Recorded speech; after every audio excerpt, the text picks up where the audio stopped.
This month we are featuring the topic of gamification, which is increasingly being mentioned and used in discussions about how to engage and involve people in their work and in IT service management. We now see a huge regular involvement with tens of millions of people using their personal devices to play games daily. Why not harness that interest and the available technology to help in incentivization schemes, building metrics and getting people more engaged with their work and daily tasks? We also need to be clear in what we mean by gamification, for example, as opposed to gaming, and in the ITSM world, what real and practical examples and applications we can use that add value. It's easy to think of this as trivial or even patronizing, so how do we make sure that we are not just catering for one younger part of the population? It's also true that good employers have used various incentive and competitive schemes for many years, so the concept is not new. To investigate and debate these topics, I met with Mark Sutherland, CEO of G2G3, who have led the way in developing innovative and game-based ways of learning and development in the ITSM space. Mark, good to see you. And you, Barclay. Thanks for joining us on ITSM TV. My pleasure. Really just kicking off with a few fairly straightforward questions around about, we're talking about gamification. What is it? Gamification is a fairly new word. It really has only come to the market in the last 2 years. It's trying to take the good bits out of games, the bits that engage us, hook us, addict us in some sort of cases, and applying it to non-game activities. So an example of that would be what? I mean, when you say games, you mean computer games, or do you mean? No, game thinking. So if you look at game thinking, what is game thinking? It's awards, competition, self-expression, exploration, and the game mechanics are the points and the levels, badges, achievements, etc. from that perspective. So we're taking these two things and applying them to non-game activities. I mean, gamification is very distinct from serious games, simulations, which we've seen in the past in service management, but gamification is taking these components of games, elements of games, DNA of games, if you want to think of it in that way, and applying it to try to make normal experiences more compelling. One that is often cited in the press is chore wars. So at home, for example, if you've got particularly unpleasant chores, or you're trying to incentivize your children, you could start to introduce some gamification, into your house, and start thinking, okay, children, if you do this chore, you'll get that point. If you do that chore, you'll get that badge. And you would try to do it in such a way that the most unpleasant things get the big rewards. I suppose one of the concerns there would be that it almost becomes, or it could be seen as maybe a little bit patronizing. Incentivization isn't necessarily new. I'm just wondering what the new bit is. Yes, and you're right. There's a real risk that there's the dark side of the force of gamification. You've got sort of people who are marketeers, who are trying to hook you and to lure you and to drive your behavior. And you've got the other side of the coin, really coming from the traditional game thinking side of the industry, where you're trying to create engaging experiences that have got real depth to them, that you're trying to drive behavior for good causes. And the intrinsic, which is why we want to do something, versus the extrinsic rewards, will give you something for me behaving in this way, is extremely important to the success, of a gamified platform.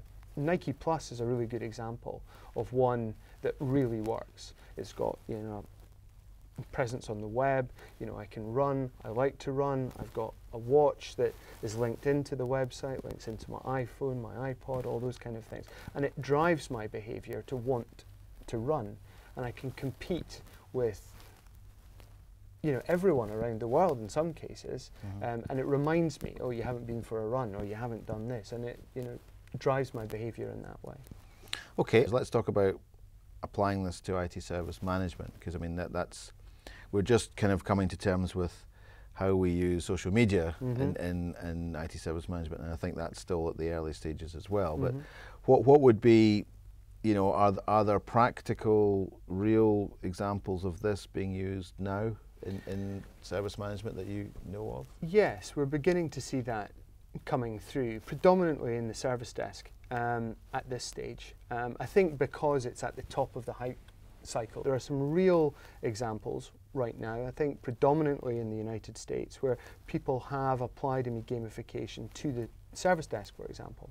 So a relatively mundane task, password resets, or even VIP calls, how do you respond to them in a particular way? They're allocating points, allocating levels, so the faster you work through your password resets, you get a badge, you get an unlock. If you would get a special badge if you did 25 in a certain amount of time, for example, to try to keep the mundane interesting. You could almost argue that we've had that with ACDs for 20 years, 30 Indeed. years, that we could say, well, the guy at the back's done more calls, and so he or she gets Employee of the Month. It's more about how it's pushed.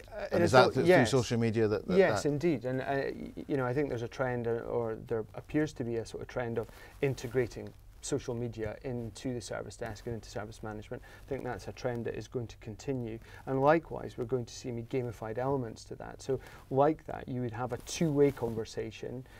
If I've achieved this objective, then I would get this achievement, this unlock from that perspective. And it becomes fun. Everyone's trying to make it fun and engaging. It's not to be... Service management. Well, indeed. I've been trying to make service management fun for years, and it is quite hard. However, that is the goal of sort of gamification and applying these techniques into that. Just clarify that distinction between gamification and gaming then. Well, gamification is taking the elements of games rather than being a game itself. Whereas we've seen simulations in service management for a long time. These are real games, experiential education, where you put people into a game environment. Clear goals, clear rules, clear outcomes. It is a game environment itself. Likewise, serious games are whereby you're using traditional gamecraft, so the tools that you would use to design in video games, and apply them to serious concepts. So, for example, we would use the same tools that you would use to create Grand Theft Auto, but apply them to how do you teach someone cloud computing. But we're creating games in that context. What gamification is, it's not creating a game, it's taking the elements of games that are engaging, that game thinking and game mechanics, and applying them to non-game activities. By the age of 18, the average child in America will have played 10,000 hours of games. Now that applies to 5.2 years, which interestingly enough also is equivalent to their full secondary education. Now if you look at 5.2 years or 10,000 hours, that's also interesting when you look at Malcolm Gladwell's book, where he says if you do anything for 10,000 hours, you become a virtuoso. So we're having all these virtuosos of games that are entering into the sort of corporate workplace who need to be engaged. And the average corporate workplace is not very engaging. You want to challenge people, that it's not too hard, but it's challenging enough, but it's also not too easy. You get into a nice flow state that makes it engaging. So I think there's a huge amount of applications for applying game thinking and sort of game mechanics into service asset management. I would be very wary of the term gamification and who's throwing that term about.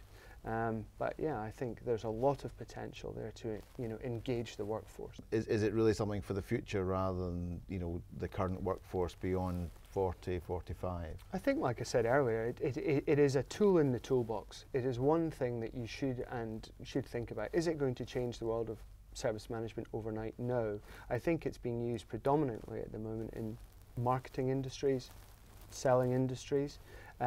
but it will start to appear. Most of the vendors in the ITSM space are now talking about sort of gamification and plan to gamify their tools. Whether that's a sort of good thing or a bad thing, I think yet remains to be seen. But it's certainly something that I think we all should be aware of and that you will start to see more and more of, but it isn't the silver bullet. Well, anything that can make a change advisory board meeting interesting. Yes. How could it apply for that? Lots of bullets rather than a silver bullet, Bullets. I think. Okay, we'll leave it there, Mark. Thanks very much. Thank you, Barclay. Thank you. Pleasure.